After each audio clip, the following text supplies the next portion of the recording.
लोकसभा चुनाव परिणाम हरियाणा में सत्ता परिवर्तन के संकेत। चंडीगढ़ पंचकुला समाचार क्यारी ऑफिस से विशाल मल्होत्रा की रिपोर्ट। नमस्कार, समाचार क्यारी हिंदी न्यूज में आप सभी का बहुत बहुत हार्दिक अभिनंदन, स्वागत। समाचार क्यारी के पाठक और दर्शकों को एक बार फिर ऐसा विषय जो कि आज हरियाणा की इस पूरी जनता को इंतजार है, लोकसभा चुनाव परिणाम हरियाणा की सत्ता परिवर्तन का संकेत है क्या?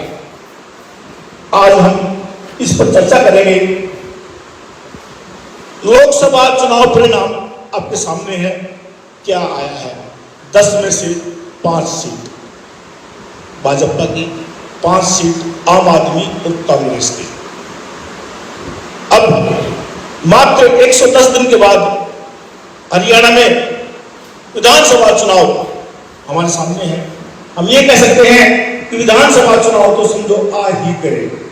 अधिकतर लोगों का ये मानना है लोकसभा चुनाव परिणाम विधानसभा में जो 10 साल से भाजपा की सत्ता चल रही है उसका परिवर्तन का ही है, संकेत है। इस विषय पर चर्चा करने के लिए आज चंडीगढ़ समाचार क्यारी मीडिया समूह के मुख्यालय में बहुत ही दिग्गज और वरिष्ठ लोगों का एक पैनल आया है जो कि समय समय पर समाज और राष्ट्र में होने वाली घटनाओं पर चर्चा करके लोगों को जागृत करते हैं और समाज को दिशा देते हैं। हम सबसे पहले हमारे बड़े भाई साहब आदरणीय पूर्व आईजी आईटीबीपी ईश्वर सिंह धवन जी, आपका हार्दिक अभिनंदन, स्वागत जी। हमारे बहुत ही वरिष्ठ हमारे बड़े भाई साहब श्री संजीव भारद्वाज जी, प्रदेश प्रवक्ता कांग्रेस पार्टी, आपका हार्दिक अभिनंदन, स्वागत। रोकी मित्तल जी जो भी स्टार हैं, कलाकार हैं, पूरे हरियाणा में चर्चित हैं, लोग इनको मोदी भगत भी कहते हैं। रोकी मित्तल जी, आपका स्टूडियो में हार्दिक अभिनंदन, स्वागत। सीमा भारद्वाज जी हैं, नारी शक्ति हैं, अपनी आवाज को प्रमुखता से उठाने के लिए फेमस हैं। इन्होंने नारी शक्ति से लेकर पर्यावरण से लेकर समाज के हर उस मुद्दे पर एक समाज सेवा की है। बहुत ही वरिष्ठ समाज सेवी हैं, आपका हार्दिक अभिनंदन, स्वागत। ओपी सिहाग ऐसा नाम है जिनको पंचकुला चंडीगढ़ में अपनी पहचान की आवश्यकता नहीं है, हर रोज समाज की समस्याओं को उठाते रहते हैं। एक स्वच्छ राजनीतिज्ञ हैं, जेजेपी से प्रदेश अपने जिले के अध्यक्ष रहे हैं, पूर्व जिला अध्यक्ष हैं।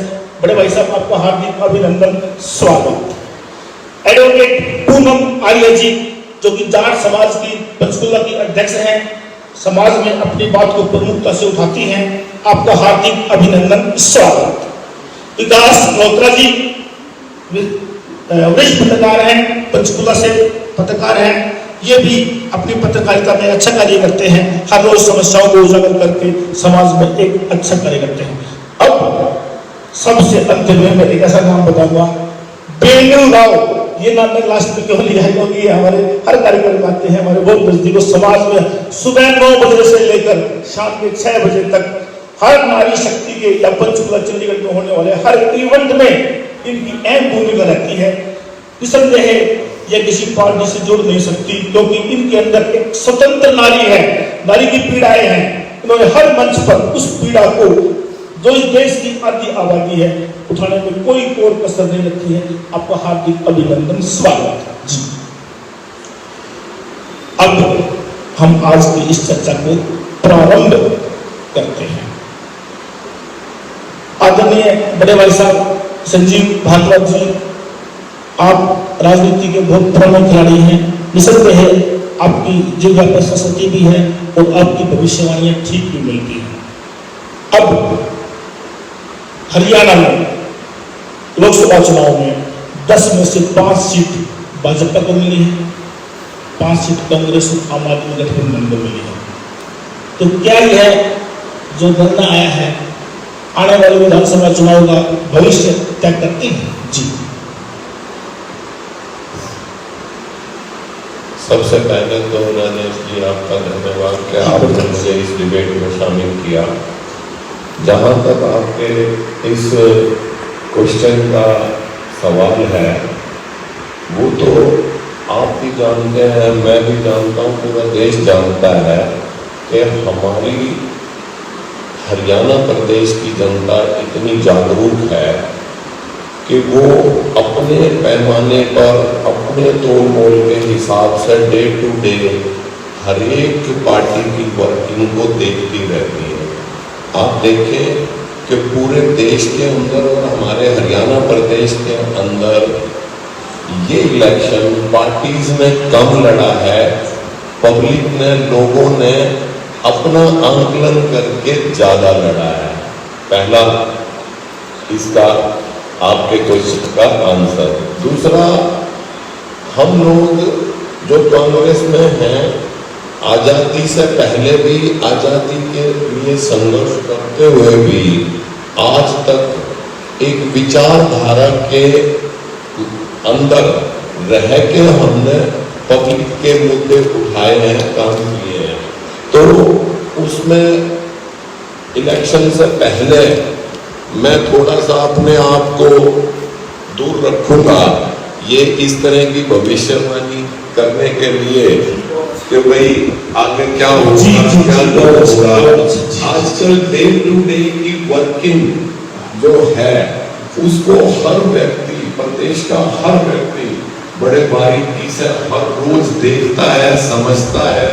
आपके यहाँ आज 3 अंग हैं, electronic media, social media, print media, और वो इतने जबरदस्त हैं। जैसे वो आपने बुलाया, हर मुद्दे को हर व्यक्ति देखता है। तो मेरी शायद भविष्यवाणी करने का अभी वक्त नहीं है, जी जब आएगा तब बताएंगे। बहुत अच्छा। अब जी संजीव जी का कहना है हर मुद्दे को हर व्यक्ति बारीकी से देखता है। यह चुनाव जनता ने स्वयं लड़ा है, किसी पार्टी विशेष का नहीं। एक लहर, इस जनता में आक्रोश था। यह चुनाव किसी को जिताने के लिए नहीं, यह चुनाव तो किसी को हराने के लिए लड़ाया गया है। इसलिए आपकी बात प्रभावशाली है। अब हम बात करेंगे बेगूराव, जो कि वर्तमान में भाजपा को प्रेजेंट करती है, भाजपा में जुड़ी हुई है। बेगूराव है, नमस्कार। आपकी पार्टी बहुत बड़े बड़े दावे करती है। 10 साल हरियाणा में धाकड़ सरकार, क्या ये झूठ है, जुमला है या सच है? देखिए 10 साल आपने देख ही लिए राजेश जी, 10 साल तो निकल गए अब, और मुझे नहीं लगता कोई कमियां रही हैं। अच्छा सा राज किया है बीजेपी ने, और आने वाले कल में, जैसे कि सर ने कहा कि ये तो वक्त ही है, क्योंकि जनता है, ये जो पब्लिक है वो सब जानती है। आज की डेट में कुछ भी, कहीं भी कुछ छुपा नहीं है, चाहे वो सोशल मीडिया है, चाहे वो नॉर्मल मीडिया है, हम सब सबसे जुड़े हैं। तो मेरा ये मानना है कि पब्लिक की 2 बातें बड़ी इंपॉर्टेंट है। एक, पब्लिक सब जानती है। दूसरा, पब्लिक कभी भी टर्न हो सकती है। आपने देख ही लिया है कि चाहे आप काम करें ना करें, 1 महीने पहले ही पता चलता है कि परिणाम या ऊंट किस करवट बदलेगा।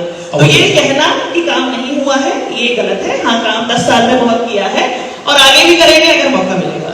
नहीं, मैंने बोला है कि मोदी जी अम्बाड़ा में आए थे। अम्बाड़ा में चुनाव के दौरान उन्होंने कहा था कि हरियाणा 10 साल से हरियाणा में धाकड़ सरकार। तो उस धाकड़ सरकार के कुछ पॉइंट मैं आपको बताता हूं। 10 साल की इस धाकड़ सरकार के मुख्यमंत्री का हेलीकॉप्टर करनाल में उतरने नहीं दिया। तो क्या कोई धाकड़ सरकार हो तो उसके मुख्यमंत्री का जनता हेलीकॉप्टर नहीं उतरवाने दे तो क्या उसको धाकड़ बोलेंगे? धाकड़ का मतलब ये नहीं होता कि आप जनता के अगेंस्ट जाएं। मेरा ये मानना है, देखिए जनता में आक्रोश किसी भी समय किसी भी कारण हो सकता है। तो ये कहना कि हम लोग धाकड़ हैं या धाकड़ सरकार है तो हेलीकॉप्टर लैंड करने देना चाहिए था। जनता है, हर तरह के लोग हैं, हर तरह की बातें हैं। तो मेरा मानना है कि अगर आप ये बात करें तो मोदी जी का स्वागत भी बड़े, आप यहाँ पंचकुला में देख लीजिए, और नड्डा साहब आए थे, कितना स्वागत हुआ। तो ये नहीं कह सकते आप। दूसरा पॉइंट ये है कि लगभग 10 महीने तक टोल टैक्सों को जबरन बंद कराया गया। क्या धाकड़ सरकार में ऐसा होता है? ध्यान से। नंबर 3, दिल्ली को लगभग 1.5 साल तक बंदी बनाए रखा। जो दिल्ली और हरियाणा की सीमा पर सरकारी कर्मचारी जाके आते हैं उनको बहुत तकलीफ हुई। क्या डॉक्टर सरकार में ऐसा होता है? एक मिनट, 2016 के दंगे, आरक्षण के दंगे, एक सप्ताह तक हरियाणा जलता रहा, लोग भागते रहे, छुपते रहे, जान बचाई, मात्र बहनों ने कैसे कैसे अपनी जान बचाई है। क्या डॉक्टर सरकार के निर्णयों में कभी नहीं रही? क्या 1 घंटे में हेलीकॉप्टर से मिलिट्री नहीं आ सकती वहां पर? कहीं ना कहीं मैं और बताऊं आपको मैं। दूसरी बात यह है, 40,000 करोड़ रुपए की संपत्ति जलकर खाक हो गई। क्या डॉक्टर सरकार में ऐसा होता है? और बताऊं मैं, डॉक्टर सरकार में नीट पर, शिक्षा में, नौकरियों में कितने पेपर रद्द हुए हैं? क्या मोदी जी ने अम्बाला में ये बात ठीक कही या गलत कही? देखिए पता क्या राजेश जी, जब हम बात करते हैं सरकार की, अगर कोई अपनी नीतियों को लाता है और उसका पब्लिक विरोध करती है तो पब्लिक का भी हक है विरोध करने का। देखिए हम ये नहीं कह रहे कि फार्मर्स ने जो किया वो गलत था, मैं ये बिल्कुल भी नहीं कह रही, लेकिन हाँ अगर एक सरकार कोई नीति लाती है और आप उसके खिलाफ हैं तो ऑफकोर्स अगर बीजेपी उसको फोर्सफुली हटा देती तब भी बहुत बड़ा आंदोलन कर देते कि ये क्या है। तो मेरा ये मानना है कि हर एक वक्त को हैंडल करना और हर एक चीज को हैंडल करने का तरीका है और बहुत अच्छी तरह से हैंडल किया गया है। ये नहीं कह सकते कि बहुत अच्छा, गुड आइडिया। अब सियाल जी जो 10 साल डॉक्टर सरकार के बारे में क्या कहना आपका? भाजपा और जेजेपी की हरियाणा में भी थी। डॉक्टर का एक मतलब अलग अलग होता है, अलग हो पा रहा। तो मोदी जी का क्या अर्थ था उनका अर्थ क्या था? मैं कुश्ती में डॉक्टर हूँ। सरकार के अंदर बहुत सारे मुद्दे होते हैं, बड़े सेंसिटिव होते हैं जी, और गवर्नमेंट को मौके का लाभ देख के हिसाब से चलना पड़ता है। तो क्या आप सहमत हैं कि 10 साल से हरियाणा में डॉक्टर सरकार थी? नहीं, बहुत मुद्दे हैं जिसमें सरकार कामयाब भी रही करके काम करने में। जी, बहुत से ऐसे मुद्दे हैं जहाँ पर सरकार ठीक ढंग से नहीं कर पाई। जी, तो ये कोई सरकार हो जाए, जिस तरह आप बात कर रहे हो दिल्ली वाले आंदोलन की, पीछे कांग्रेस की सरकार रही है, उससे पहले जितनी भी सरकार रही हैं कहीं न कहीं कोई मुद्दा आके लोग आक्रोश में प्रदर्शन करते रहे हैं। हाँ, पीछे जो सरकार रही है बीजेपी की, इसमें एक चीज़ रही है कि हर रोज कोई धरना प्रदर्शन, और पंचकूला हम रहते हैं और ये हब बन चुका है धरना प्रदर्शन का, तो ये झेले हैं। अब कारण इसके पीछे क्या है वो अब सब जानते हैं, जानना चाहिए भी। इतने धरना प्रदर्शन क्यों हो रहे हैं, कहाँ कमी है, कहीं एम्प्लॉयज में आक्रोश है, कहीं किसान, कहीं मजदूर, कहीं दूसरे लोग, तो ये थोड़ी दिक्कतें रही हैं। जहाँ तक बात है विकास की, अगर बात करें डॉक्टर सरकार में तो काफ़ी काम भी अच्छा हुआ, नो डाउट। अच्छा काम, अच्छा काम एक अच्छा काम आपका जो नेटवर्क है कनेक्टिविटी का, जिसमें यहाँ कुछ टोटला थे बीएलआर के मंत्री और नितिन गडकरी जी के अंदर में, तो बहुत अच्छा काम हुआ है सड़कों का, और गजब काम हुआ है। जी। अब रोकी मित्तल जी आप इस पर प्रकाश डालेंगे। रोकी मित्तल जी आप बताएंगे कि लोकसभा चुनाव परिणाम जो कि अभी आया है उसका हरियाणा की आने वाले विधानसभा चुनाव और सत्ता परिवर्तन क्या संभव है?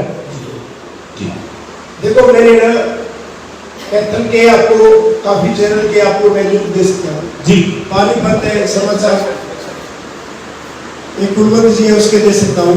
और मैंने लोकसभा में अंदर भी बोल दिया था कि ये 50-50 का मामला है। अच्छा जी, और 5-5 सीटें आएंगी। अच्छा। एक मेरे फ्रेंड है सोनीपत से बहुत बड़ों की सीट लड़ रहे थे, हम 20-25 जब चुनाव हो गए उसके बाद बैठे थे, अर्जेंट नहीं आया, वो कहता सोनीपत का क्या रहेगा।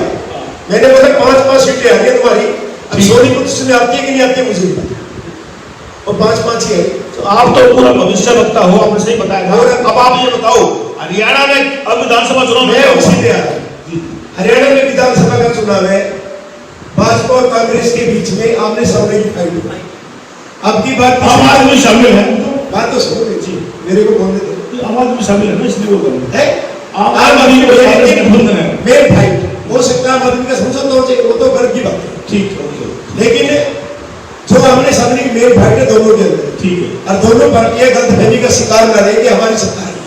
जी, मैंने लोकसभा में बोल दिया, क्योंकि गलतफहमी का शिकार जो होता है वही मरता है। ठीक है, क्योंकि अभी कांग्रेस में भी काफी टूट हो, बीजेपी में भी टूट हो। अब की बार दोनों तरफ से बहुत पुरुष होगी जैसे लोकसभा में हुई। क्या टूट से जनता बदल जाएगी? नेताओं से बड़ी से जनता बदलेगी। किरण चौधरी जी टूटने वाली है, अच्छा जी, सबको पता है। ठीक है। उल्टे पुल्टे बयान देंगे, हाँ। शहजाद जी के बयान और हुड्डा साहब की टीम के भी बयान अलग तो भाजपा नहीं हो। सुनते रहो, मेरी बात सुनते रहो। और जहां बीजेपी की बात है, रमेश कौशिक जी है और कई नेता है, अनिल विज है, जो मैं आ रहा हूं बीजेपी के अंदर जो कदावर नेता थे, अनिल विज जी, रामविलास शर्मा जी, ओपी धनखड़ जी, कैप्टन अभिमन्यु जी, मैं इनका स्टार प्रचार था। मैंने भी लोकसभा में कई काम किए, मैं पूरी यूपी में, राजस्थान में, हरियाणा में काम करता था, नहीं किया मैंने। क्यों आप इनके प्रचार से काम क्यों नहीं किया आपने? भैया काम तभी किया जाता है जब मान सम्मान मिले। कांग्रेस से बार बीजेपी में आ गए, उसको राज्यसभा भेज देंगे, उसको मंत्री बना देंगे। जो बीजेपी के असली वर्कर है वो तक के खाते रहेंगे। और सेकंड अगली और बता दूं, फिर अब बीजेपी ने बोला कि कार्यकर्ताओं ने कुछ ने गद्दारी करी, काम नहीं किया। मैं एक ही बात बोलता हूँ, जब भाजपा है चाहे कांग्रेस है, गद्दार कभी वर्कर नहीं होता, कार्यकर्ता नहीं होता, गद्दार नेता होते हैं। बहुत अच्छा, जीतने के बाद बहुत अच्छा, तालियां एक बार, बहुत अच्छी। योगेंद्र जी ने बहुत ही अच्छी बात कही है और उन्होंने बताया है कि अभी विधानसभा चुनाव परिणाम के बारे में कहना बहुत जल्दबाजी होगी, लेकिन परिवर्तन अवश्य होगा। दोनों पार्टियों में बड़े बड़े नेता पार्टी और पाला बदलने वाले हैं, लेकिन मैं नहीं मानता कि नेताओं के पाला बदलने से जनता में कोई परिवर्तन हो सकता है। अब जो भाजपा की जो 5 सीटें आई है, इनके लिए ये भाजपा के कुछ दिग्गज नेताओं की इज्जत कम हुई या उनकी अवहेलना हुई। जैसे इन्होंने नाम लिया धनखड़ जी का, अनिल विज जी का नाम लिया है और भी कई नाम, इन्होंने कौशिक जी का नाम लिया है। तो जो भाजपा के वरिष्ठ और पुराने दिग्गज नेताओं थे, उन नेताओं की अवहेलना, उनकी इग्नोरेंस, भाजपा को और कार्यकर्ताओं पर ध्यान न देना, उनकी बातों पर चर्चा नहीं करना विषय, इसीलिए भाजपा ने 10 में से 5 सीट खो दी है। लेकिन विधानसभा चुनाव में क्या होगा अभी ये कहना मुश्किल है।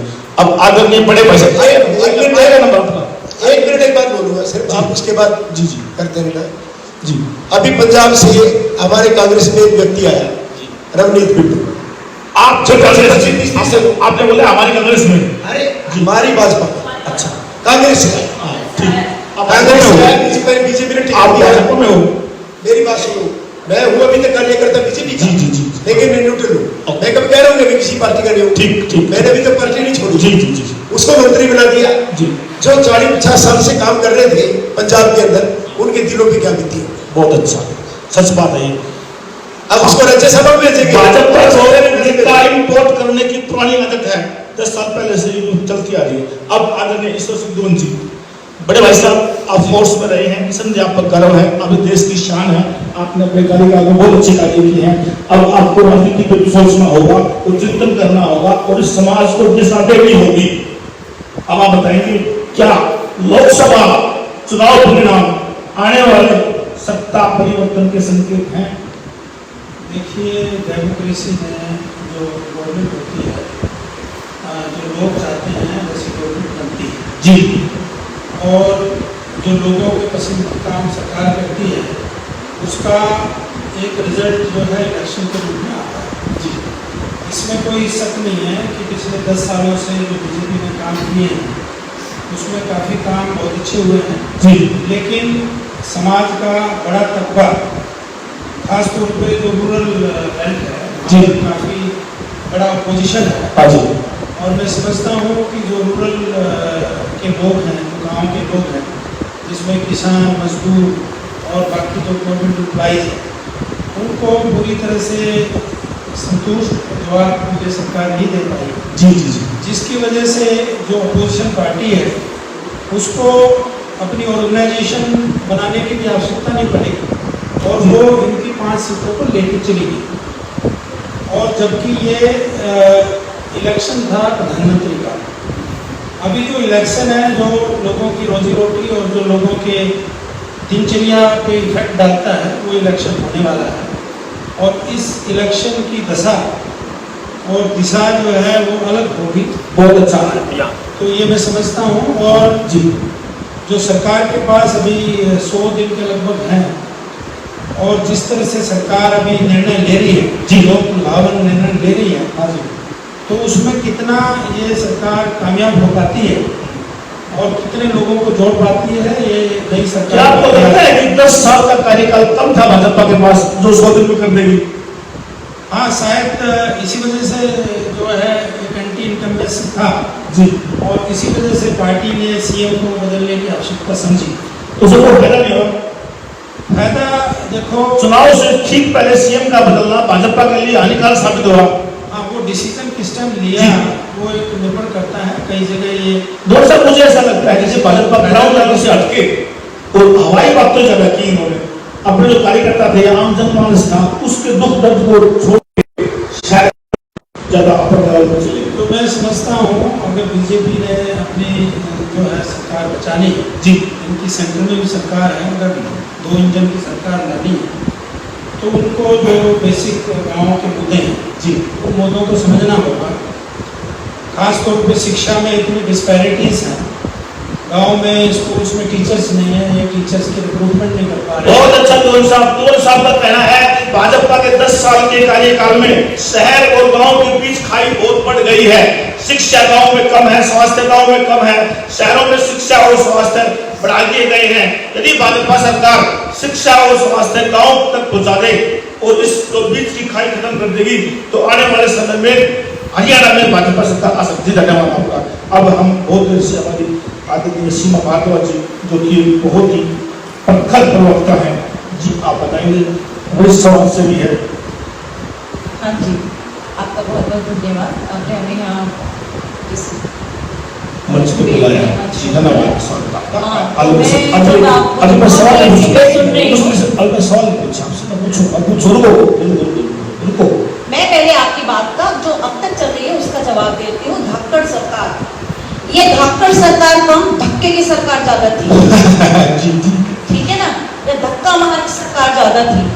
सरकार ने अगर अपनी सिर्फ ये सोचते रहे कि हमने कितने अपने जेबें भरनी है, सरकार के जितने शीर्ष नेता हैं जो यहाँ पर लगे रहे सिर्फ अपनी जेबें भरने के लिए, आगे वो चुनाव लड़ते हैं बिना, देखो टिकट खरीदा जाता है, टिकट खरीदा जाता है तो करोड़ों में इसकी नीलामी होती है। उसके बाद नेता लोग उतना ही कमाई करते हैं, कमाई करने के बाद जब इनको वो बचता है तब ऊपर तक वो पैसा जाता है, वो आपको पता ही है, शीर्ष नेता तक वो पैसा जाता है। देखो ये बातें अपना का सवाल कर सकते हैं। जो आप बोल रहे हो उसको हाँ। आप जो बातें करेंगे प्रमाण सहित बातें करें। अभी तक कोई ऐसा केस सामने नहीं आया है कि भी इस टिकट में इतने पैसे लिए गए हैं या किसने कितना घोटाला किया है। ये थोड़ा सा प्रमाणित बात करें, हम चैनल बैठे लोग देख रहे हैं, लाखों लोग देख रहे हैं, प्रमाणिकता की बात करेंगे तो बहुत बेहतर रहेगा। आप जैसे हमने बताया कि भी आपको अभी का सवाल है कि डॉक्टर सरकार कैसे है, तो डॉक्टर साहब नहीं है आप ये कह रहे हैं, उसके लिए ऐसे प्रमाण दो कि हम साबित कर सकूं जनता के सामने भी डॉक्टर सरकार नहीं है। डॉक्टर सरकार किस तरह से नहीं है, देखिए कौन है, कौन सा डिपार्टमेंट है या कौन सा ऐसी संस्था कह लीजिए या कौन से ऐसे लोग यहाँ पर आंदोलन में नहीं बैठे। हमारी पंचकुला एक चंडीगढ़ के बिल्कुल नजदीक है और यहाँ सरपंचों को पीटा गया, हाँ, किसानों को पीटा गया, किसानों को पीटा गया। हाँ, ये जो जनता थी, किसान हमारे वहाँ दिल्ली तक पहुंचे, बैरियर बनाए गए, क्या हिंदुस्तान पाकिस्तान बनाया गया, ठीक है, इस तरीके से यहाँ पे सड़कों पे। और आज पेट्रोल डीजल सबको पता है बहुत महंगा है, घूम के वो उसको घुमाया कि दिल्ली सीधा रास्ता बजाय कि हम इस तरह से घूम के वहाँ दिल्ली जा रहे हैं, दिल्ली की जनता वहाँ आ रही है। तो या तो आप इस तरीके से वाहनों के किराए वगैरह कम करो, है ना, तो मतलब कहने का है सबको लूटा, किसी को कोई ऐसा नहीं है, हंसने की बात नहीं है टेनो जी, जिसकी जेब जाती है, जिसकी जेबों में से पैसे निकलते हैं ना, जिसका ये हंसने की बात नहीं कही मैंने आपको। और ये आंदोलन हुए हैं चंडीगढ़ और पंचकुला के बीच में, जिस तरीके से पंचकुला वासियों को ये सहन करना पड़ा, ये हंसने की बात नहीं है, ठीक है, आप अभी भी हंस रहे हैं, ठीक है, आप अपनी बात कहें, हम सब सुन रहे थे, हम हंस नहीं रहे थे, ठीक है। नहीं, आप मुझे बताएं कि ये सरकार सीएम बदलती है, नेता बनते हैं, नेता ऐसे नेता कांग्रेस से बीजेपी में टिकट लेकर आ जाते हैं, वो नेता फ्री में नहीं आते, वो पैसे देकर ही इस पार्टी के अंदर आते हैं। अगर वो सरकार बदलती है तो स्टेटस बदलती है। एक बात सुनो जी बताइए। एक बात सुनो, कोई एक पार्टी मुझे छुट्टी बता दो तो दूसरी पार्टी के नेताओं को नहीं लेती। सुनो मेरी बात, बिल्कुल सही बात है, ये कांग्रेस नहीं होना चाहिए ना, ये कांग्रेस भी करती है, भाजपा भी करती है, सब करते हैं, पर बिना पैसे कोई मोल भाव नहीं होता। पहले मोल भाव होता है, तभी होता है सारी पार्टियों में होता है। हाँ, मैं हाँ जी, मैं किसी पार्टी की नहीं हूँ, मैं किसी पार्टी से बात नहीं कर रही, मैं नॉर्मल सुनने का हम उस बात में नहीं करते कि कौन करता है कौन नहीं करता। सबको मौका मिलेगा बात जी। करने का, इनको भी हम लोग के बात करेंगे, बीच में ना बोले, इनको बोलने देंगे, एक इनके बाद सुन प्लीज रो, इनके सवालों का जवाब आपको मौका मिलेगा, मैं दो सबको मौका मिलेगा।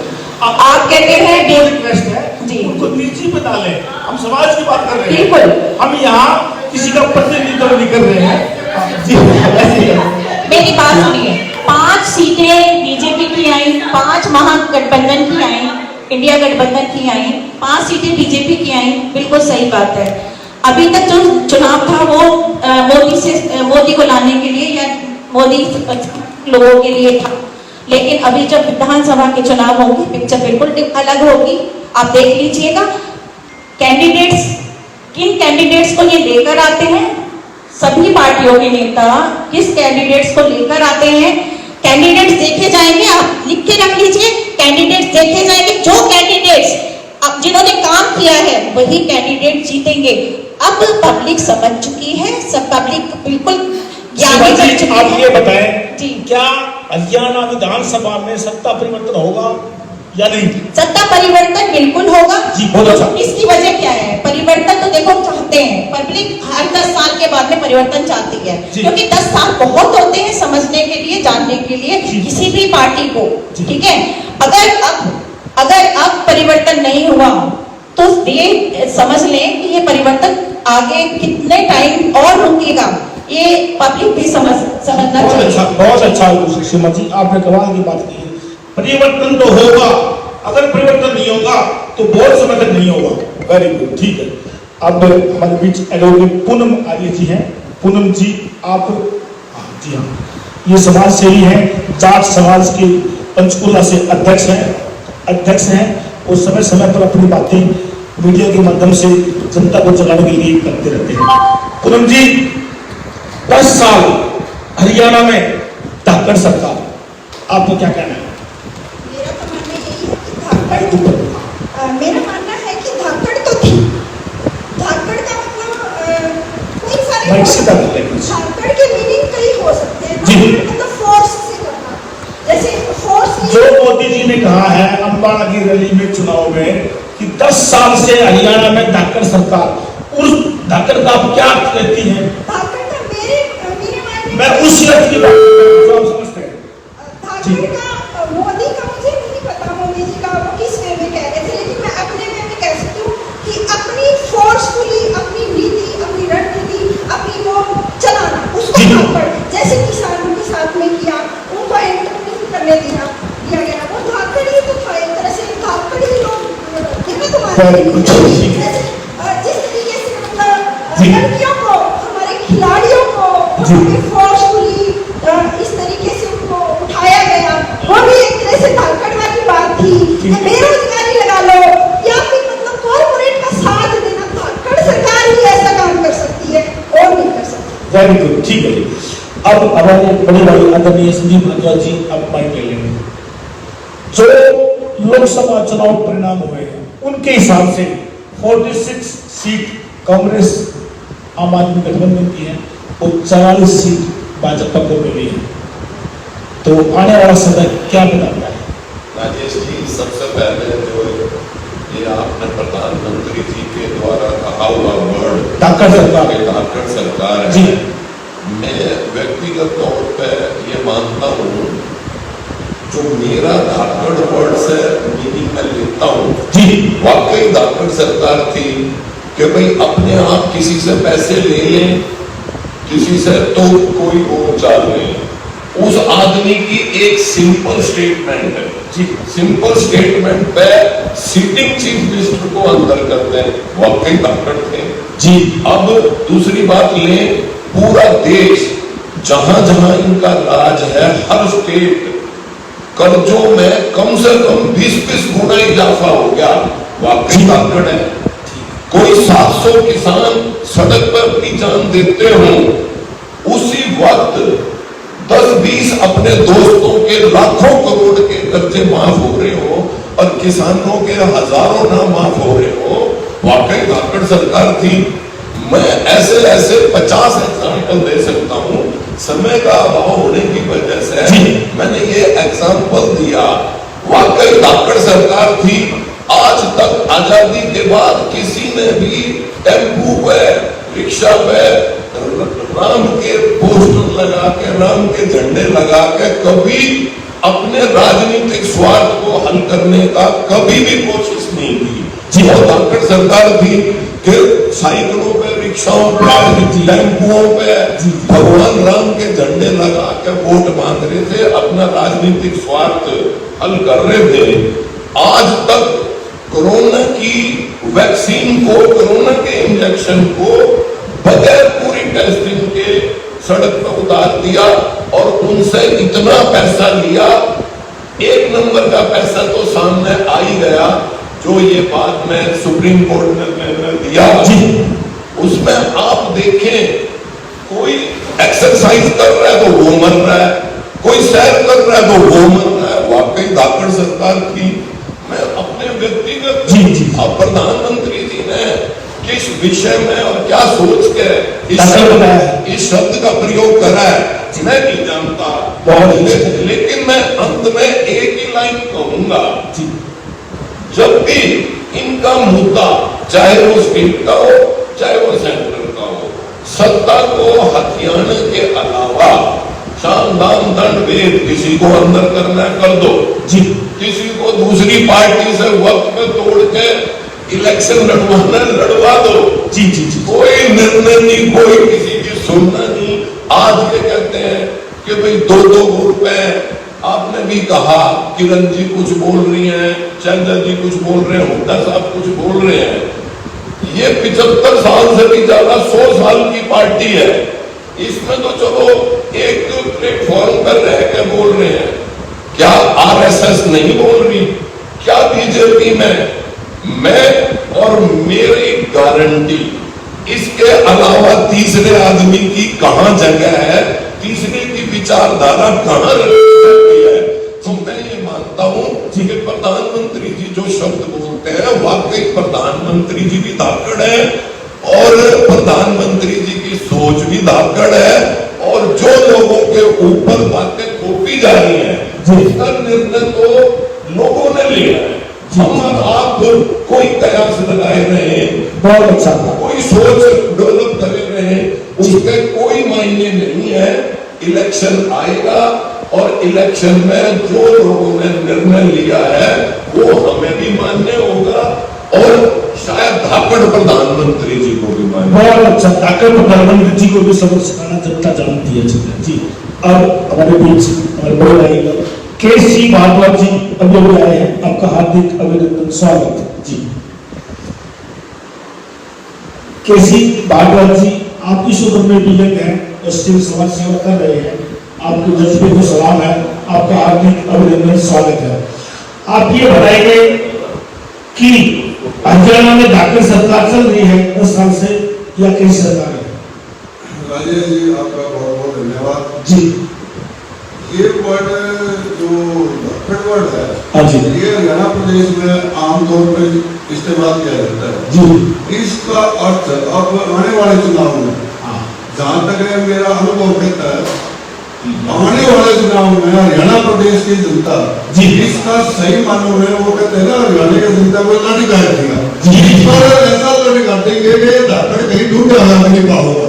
ये मैं आपको बड़े सबक शब्दों में बता देता हूँ कि हरियाणा की जनता इन बीजेपी से इतनी तंग आ चुकी है। हर आदमी चाहे कोई कितना ही गाँव का शहर के लोग भी इस बीजेपी सरकार से इतने परेशान हो चुके हैं। आने वाले चुनाव में इसको ऐसा वो कहते ना तंबू थोप देंगे, इनका तंबू पाड़ देंगे। अभी तक तो आपने शामिल थे हरियाणा में, बीजेपी शामिल थी, बीजेपी से है, बीजेपी शामिल थी भाजपा में। हाँ, जहाँ तक अब तंबू फाड़ दोगे, अब आपका गठबंधन हट गया तो तंबू फाड़ दोगे। बिल्कुल फाड़ेंगे जी, ये क्या मतलब? बिल्कुल ये क्या मतलब? एक मिनट, ये मैं जनता की बात की है। जी जी जी। मैं राजेश की जनता की बात की है। जी। हर जगह घूमने के बाद, जी जी। हर जगह घूमने के बाद मैंने जनता की बात, जनता की आवाज बता रहा हूँ। अब तो जनता के मन के अंदर जो भावना बढ़ गई है, चाहे वो किसान हो, चाहे वो पेंशनर हो, चाहे वो सरकारी कर्मचारी हो, चाहे दुकानदार हो, कोई भी तबका है आज बीजेपी से नाखुश है। हरियाणा प्रदेश की मैं बात कर रहा हूँ। और आने वाले चुनाव में मैं दावे के साथ कह रहा हूँ कि मेरे ख्याल से को 5-10 सीट बीजेपी की ढूंढी हुई नहीं, मेरे को नहीं लगता इस बार हरियाणा के अंदर नाच लगवा देंगे बीजेपी। बहुत अच्छा आपका अनुभव, दर्शक देख ही रहे हैं आपको। अभी अभी हमारे बीच भाजपा से वरिष्ठ नेत्री रंजीता मेहता जी, आपका हार्दिक स्वागत, अभिनंदन जी। थोड़ा लेट से पहुंचे लेकिन चलो सही वक्त पर पहुंचे हैं। आज का विषय ये है लोकसभा चुनाव परिणाम, हरियाणा में सत्ता परिवर्तन के संकेत हैं। तो आपसे ये सवाल है कि जो चुनाव परिणाम आए हैं हरियाणा में, क्या विधानसभा चुनाव में सत्ता परिवर्तन निश्चित है? देखिए, प्रत्यक्ष को प्रमाण की जरूरत नहीं होती। जो पीठ खप्त पाई जा रही है, 90 में से 46 विधानसभा जीती है कांग्रेस पार्टी ने जी, और गठबंधन मिलाकर जी, और इंडिपेंडेंट 44 सीट जो है बीजेपी अभी भी जीत रही है, जबकि तीसरी बार सरकार बनाने जा रही है। तो एक एंटी इनकम्पेंसी फैक्टर होता है, उसके बावजूद इतने अच्छे रिजल्ट है, वोट शेयर हमारा बड़ा है। तो किस बेसिस पे अभी एक भाई साहब बोल रहे थे कि खुट्टा गाड़ेंगे, ये करेंगे, मैं ये पूछना चाहती हूँ क्या इनके लिए दूर करते हैं? इनका केस मैं बताऊं, इनका केस ये था, मोदी जी पिछले 3 महीने से 405 लोग सुन के कान पक गए थे और देश को ये लगता था कि अब इस देश में कभी भाजपा के अलावा किसी और की सरकार नहीं बनेगी। आम आदमी जमीन से जुड़ा हुआ 405 के भ्रम में था, अब उनको ये 200 बेहतर भी कम लग रही है। इसलिए बहुत बड़ा परिवर्तन जनता ने किया है और 10 में से 5 सीट जो पिछली बार 10 में से 10 थी, इसलिए अब लोगों को लगता है कि आने वाला समय भाजपा का नहीं रहा। मैं आपको यही पूछना चाहती हूँ कि कितने वर्ष पहले जी, दूसरी पार्टी जो 70 साल तक राज करती रही, इनसे पूछिए कितने वर्ष पहले तीसरी बार सेंटर पे किसी प्रधानमंत्री ने रिपीट किया, क्या उस बात का जवाब दे सकते हैं? हाँ। और आज विश्व के अंदर इन्होंने सिर्फ झूठ बोलकर सत्ता को हासिल करने की कोशिश की, पर अभी भी जनता ने इनको नकारा है। इन्होंने ये कहा कि तीसरी बार प्रधानमंत्री बनते ही मोदी जी संविधान बदल देंगे, वो पूरी सत्ता को चेंज कर देंगे। ये झूठ बोलकर आम जनता को बरगलाया गया। अगर संविधान के साथ किसने छेड़छाड़ की थी तो पहले स्वर्गीय रहे जवाहरलाल नेहरू जी, उन्होंने की थी। हमने जो भी किया संविधान के तहत किया।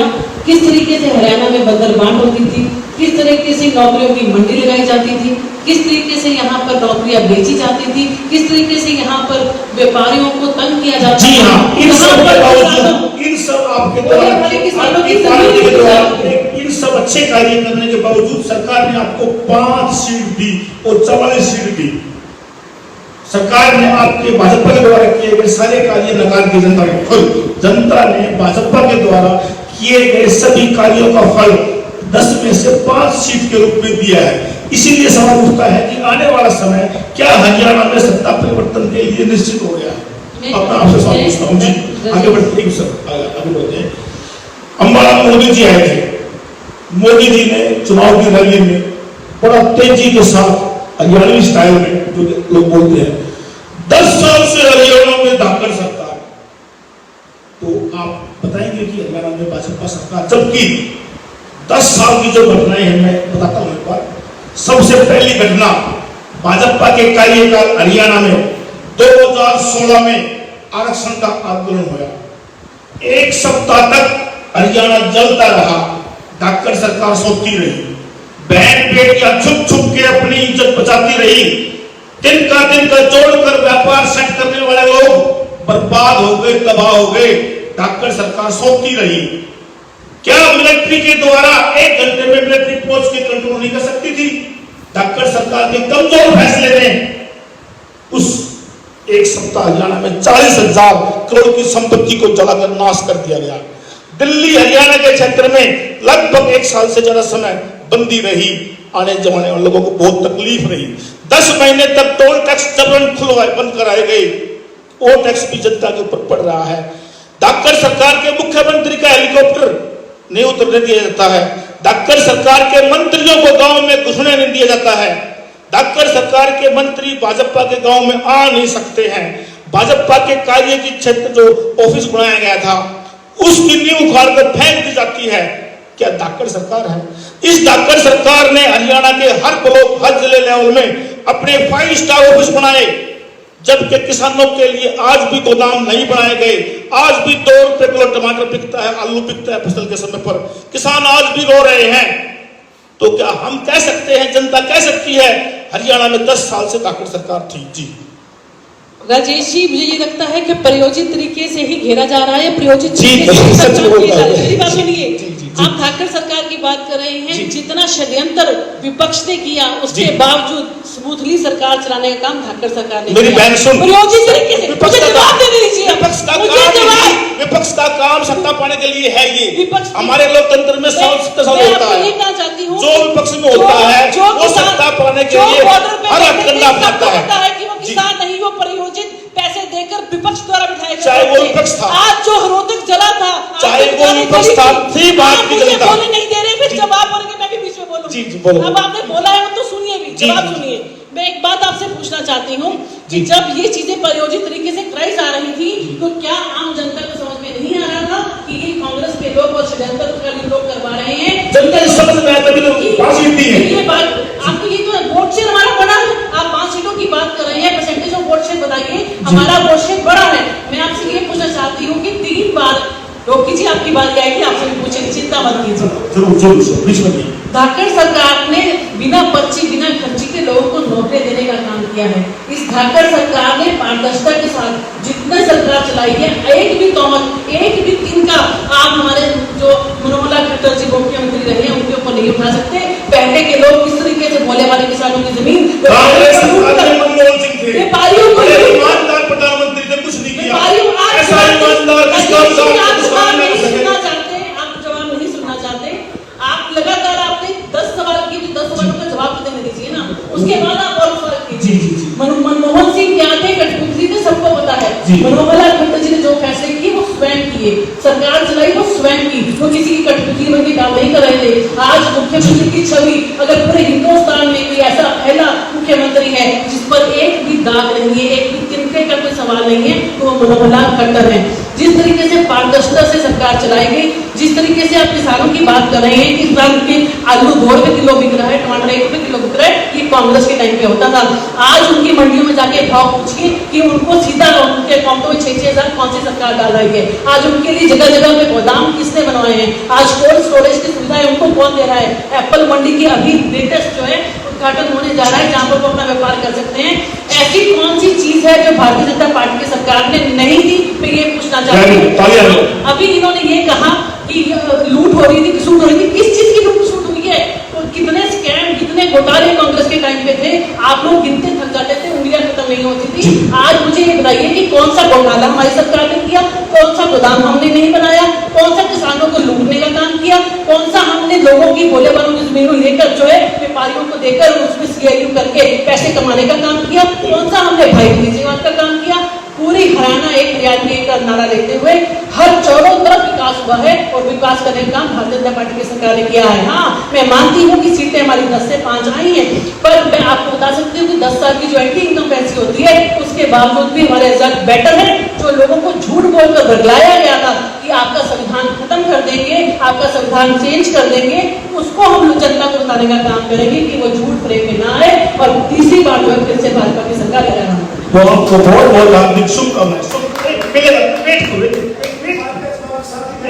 तो भाई साहब सुनो, आपका बहुत बहुत हार्दिक अभिनंदन। आपने बताया मनमोहन सरकार बड़ी साफ, बड़ी स्वच्छ, बड़ी बेहतर। नू में जल चढ़ाने के लिए शिव भगत गए थे, उनको जिंदा जलाया गया, उनको गाड़ियों से नहीं निकलने दिया। हरियाणा की बात अभी लेटेस्ट नहीं बात है ये, वहां पर शिव का जल भी नहीं चढ़ने दिया। मनमोहन सिंह अपने जो आपके ईमानदार जो मुख्यमंत्री हैं मनोहर लाल क्या बोलते हैं, हर व्यक्ति को सुरक्षा देना हमारे बस की बात नहीं है। क्या ये सच बात है? हर सरकार की ड्यूटी है हर व्यक्ति को सुरक्षा देना, ये सरकार की जिम्मेवारी होती है। उस पर मैंने उसी दिन रिएक्शन दिया था अपने कार्य बुलाकर। क्या एक स्टेट का मुख्यमंत्री ये बोलता है कि हर व्यक्ति को सुरक्षा हम नहीं दे सकते? रही बात भाजपा ने अगर गोदाम बनाए होते तो आज फसल के समय पर किसान की फसल 2 रुपए किलो तो नहीं बिकती। अगर वो आज बिकती है तो बिकती है, अभी देखना मैं आपको जब भी फसल कोई भी होती है उसी समय बिकती है। अच्छा, दूसरी बात ये है कि रही बात मनमोहन सिंह की, आपने कहा मनमोहन सिंह कांग्रेस के प्रधानमंत्री रहे हैं, इसलिए आप नू की बात कर रहे हैं कि नू के अंदर शीट चढ़ाने नहीं दिया, वहां पर संरक्षण कौन दे रहा है किसी समुदाय को? वहां पर विधायक कौन है, किस पार्टी का विधायक है? अरे ये षड्यंत्र बार-बार किए जाते हैं सरकार को बदनाम करने के लिए, ये षड्यंत्र चलने नहीं देंगे हम। बहन जी 1 मिनट में बात को बचवा दूंगा। एक तो हरियाणा में भाजपा का वोट प्रतिशत का हुआ, आपकी बात ये ध्यान रखना, मैं भी पीछे बहन जी ने बोला कि पिछली सरकार में नौकरियों की हर चीज की बोली लगती थी, मंडी लगती थी। उसके अंदर धर्मेश कौशिक भी थे, धर्मवीर भी थे, राम इंद्रजीत भी थे, आप भी थे, अशोक तंवर भी था। कितने नाम के नाम जो हमारी तरफ बीजेपी की तरफ आ गए, सारे मंडी में तो उस टाइम सारे शामिल थे। रहेगी बात जिस भी सरकार की सत्ता में होती है, एमएलए चाहे कांग्रेस का हो चाहे कोई इमएलए को तो मेरे ख्याल कोई एक ही रह गया, चाहे किसी का भी हो, लेकिन जिम्मेवारी सरकार की होती है। हमारी भाजपा की सरकार की जिम्मेवारी। यदि वहां पर कावड़ियों के ऊपर कुछ अत्याचार हुआ तो वहां के एमएलए का इसके अंदर फांड दिए, एमएलए को उठा के अंदर दो। सत्ता हम चला रहे हैं, न कि कांग्रेस वाले, न कि कोई विधायक, सत्ता हमारी भाजपा की है। और एक बात ये जो मुद्दों की बात है, 2 रुपए किलो की बात करते हो, मेरे साथ सवेरे मंडी में चलो, शिमला मिर्च मैंने 2 रुपए किलो बिकती देखी, मैंने मेरे टिंडे 5 रुपए किलो बिकते देखे। जो लौकी जी यहीं से 20 सेक्टर की मंडी में चलते हैं और वहां भी पूछिएगा, आप कैमरा मैं 26 में जाऊंगा क्योंकि लोगों 20 सेक्टर से 26 सेक्टर खरीदने के लिए जो होलसेल मार्केट है उसको यहाँ पे होलसेल मार्केट नहीं है। जो एक ट्रक खरीदेगा वो 10 रुपए किलो भी खरीदेगा, जो रिटेल मार्केट से खरीदेगा वो 25 रुपए किलो खरीदेगा। आप बिल्कुल मंडी के बीच में बैठे हैं, बाहर चलिए कैमरा लीजिए कि प्याज क्या रेट है, आलू क्या रेट है, शिमला मिर्च क्या रेट है। बिल्कुल रहते हैं, पंचकूला में सेक्टर 7 लेके पूछिए क्या रेट है, सेक्टर 9 में लेके पूछिए क्या रेट है। मैंने 5 बातें पूछूंगा पंचकूले की आपसे। आज से 4 महीने पहले मैंने एक गड्ढे की रिपोर्ट बना के दी थी, 17 फीट गड्ढा है यावनी का पार्क के सामने, कोई कभी भी हादसा होता है वहां बोर्ड तो लगा दिए कि काम चालू है, चालू कुछ नहीं हुआ।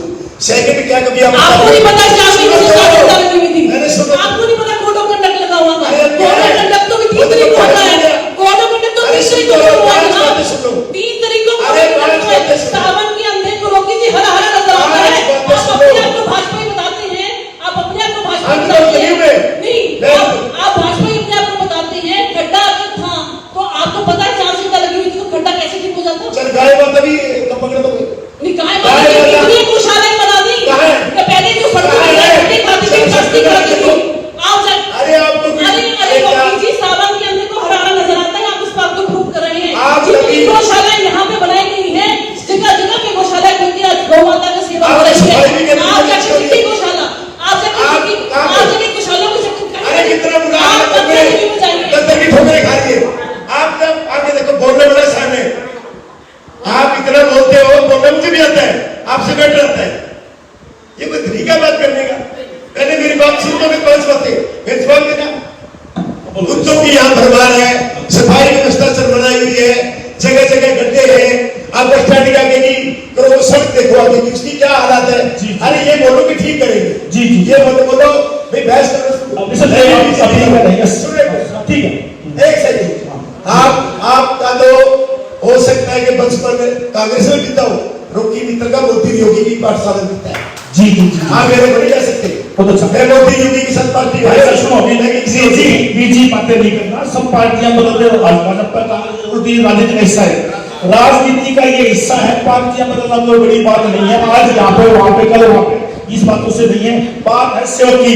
रंजीता जी एक संघर्षशील महिला है, इन्होंने जाकर बजाकर काम किया है, इसीलिए हम इनसे करेंगे लोग टेढ़े सवाल पूछते कि भाई ऐसे लोग नहीं बता सकते हैं, जवाब दे सकते हैं, जो जिम्मेदार होगा, जो जिम्मेवार ही नहीं होगा वो क्या बताएगा, क्या जवाब देगा।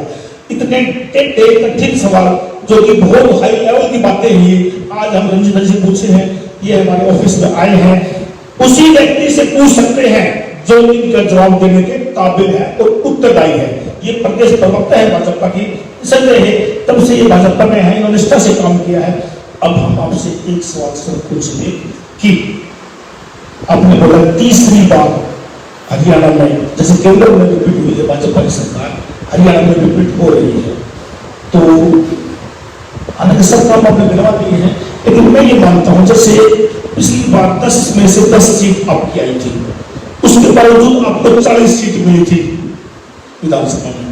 लोकसभा में भाजपा की 5 साल पहले 10 में से 10 सीट आई थी, और इस बार लोकसभा में भाजपा की 10 में से 5 सीट आई है, तो मुझे लगता है कि आपकी 20 सीट के आसपास जा सकती है, तो संकेत है।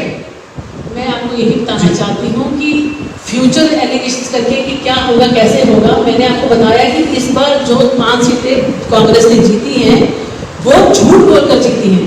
वो लोगों को जो छोटा तबका है, जो शेड्यूल कास्ट तबका है, उनको ये बताकर कि संविधान बदल नहीं है। अब 4 महीने में क्लियर हो जाएगा, 4 महीने में उनके आगे सच्चाई आ जाएगी, 3 महीने में उनके आगे सच्चाई आ जाएगी। जो झूठ बोला गया था कि प्रधानमंत्री बनते ही संविधान को बदलेंगे, प्रधानमंत्री बन गए। अब वो लोग देखेंगे 3 महीने में कौन सा संविधान बदला जा रहा है। ये झूठ का पर्दाफाश जो है वो अपने आप जनता के सामने आएगा, क्योंकि इन्होंने कहा कि आपको 1-1 लाख रुपए देंगे। इनके दफ्तरों के बाहर लोग नारे लगा रहे हैं, अपना 1-1 लाख रुपए मांग रहे हैं। तो जो झूठ है वो 3 महीने के अंदर लोगों को हमने जो कहा वो करके दिखाया, हमने जो चाहा करके दिखाया, हमने जो कहा वो करके दिखाया। आज 1-1 लाख रुपए सुनो मैडम जी, आप भी सुना सब नंबर है, सबको मौका मिलेगा। अब सब ध्यान से सुनो, जो बोलता है सब ध्यान से सुनो, तभी मजा आएगा ना। हम ध्यान से सुनेंगे तो कुछ बोलेंगे, ये जवाब मिलेगा, 15 लाख वाला मिलेगा। थोड़ा कल बोलो। जी जी जी, झूठ थोड़ी जो जब से कोविड शुरू है 2019 से लेकर अब तक गरीबों को मुफ्त अनाज दिया जा रहा है, क्या वो 15 लाख में इंक्लूड नहीं होता? तो 6 हजार में किसानों के अकाउंट में डाले जा रहे हैं, क्या वो 15 लाख में इंक्लूड नहीं होते? आप लोग 15 लाख का मुद्दा पुराना हो चुका है। आप लोग स्टेट की बात करो, स्टेट की बात। आप लोगों ने 2008 में सबसे पहली बार झूठ बोला था कि आपको मकान दिए जाएंगे। आपने लोगों से 2-2 हजार 4-4 हजार की पर्चियां बनाकर पैसे भी इकट्ठे किए। आज तक आप लोगों ने एक भी प्लॉट, एक भी मकान नहीं दिया, तो क्या 15 लाख में क्यों नहीं होता? आप लोग झूठ बोलकर जो गए थे 3-3 महीनों में आपका पर्दाफाश होने जा रहा है। 3 महीनों में कितने लोगों को 1-1 लाख रुपए उनके अकाउंटों में देंगे आप? जनता जनार्दन आपसे पूछेगी। कौन सा प्रधानमंत्री ने संविधान बदला? 3 महीने के बाद जनता जनार्दन आपसे पूछेगी। आज आपके सामने सारे जवाब और सवालों के जवाब 3 महीने में जनता को रिजल्ट मिल जाएगा, क्योंकि आप लोगों ने झूठ बोलकर बदलाया और 3 महीने में स्थिति पूरी क्लियर हो जाएगी। हम जाकर जनता को बताएंगे कि सच्चाई क्या है और झूठ क्या है। कांग्रेसी नहीं है, दूसरी पार्टी के, और ये कुछ सबको मौका मिलेगा, सबको एक मिनट को। आज बहुत ही एक ऐसा पल मुझे लग रहा है कि इस प्रदेश की जो क्रीम है हमारे इस चैनल पे बहुत अच्छी चर्चा कर रही है। आज यह विषय हर जनमानस के जहन में है, हर उस व्यक्ति के दिमाग में है कि हरियाणा में क्या होगा। जो भाजपा के समर्थक है वो विचलित है कि भी वो हो गई सरकार, जो विपक्ष है वो उत्साहित है कि हमारी सरकार आएगी। इसलिए आज इस टॉपिक पर इतने जरूरत मुद्दों पर हम चर्चा कर रहे हैं, ये आज समाज की बहुत बड़ी जरूरत है। आज इस स्टूडियो में सभी लोग सच्चे दिल से निर्भीकता के साथ समाचार टेलीविजन समूह मीडिया में बहुत अच्छा प्रयास करने जा रहा है, और हमारे दर्शक और पाठक जो इस डिबेट को, इस चर्चा को देख रहे हैं, इसलिए वो फैसला ले पाएंगे वो निर्णय कर पाएंगे कि आने वाले समय किसका होगा। अभी मैं आपको बताता हूं जो कंक्लूजन है। पिछली बार 10 में से 10 सीट भाजपा की, विधानसभा में 40 सीट। इस बार 10 में से 5 सीट भाजपा की और आने वाला रिजल्ट क्या होगा। अब ध्यान से सुनना जो मेरा आकलन है। हो सकता है कि आप में से एक भी व्यक्ति उससे सहमत ना हो। मैं तथ्य की बात करता हूं, बिना तथ्य की कोई बात नहीं करता। मेरा 30 साल का राजनीतिक अनुभव है, मैं 30 साल से राजनीति देखता हूं। मेरा ये मानना है आने वाले, ये कोई एग्जिट पोल नहीं है, मानना है एग्जिट पोल भी हम देंगे। समाचार कैरी ने समय समय पर एग्जिट पोल दिए हैं। 2014 का एग्जिट पोल समाचार कैरी का 100% सच था। 2019 का समाचार कैरी का एग्जिट पोल 100% सच था। और इस बार का भी जो एग्जिट पोल 2024 का था समाचार कैरी का 100% सच पाया है। आज तक विधानसभा से लेकर लोकसभा में कोई भी समाचार कैरी का एग्जिट पोल गलत नहीं पाया। आज आम जनमानस और बेहतर आकांक्षी राजनीतिज्ञ ये सोचे बैठे हैं कि आने वाला समय उनका है, विपक्ष का है। मुझे नहीं लगता कि हरियाणा में आने वाला समय विपक्ष का होगा। मैंने पहले कहा था, हो सकता है मेरी बात से कोई सहमत ना हो, क्योंकि 10 में से 5 सीट आई है भाजपा की और आम आदमी और कांग्रेस की 5 सीट आई है।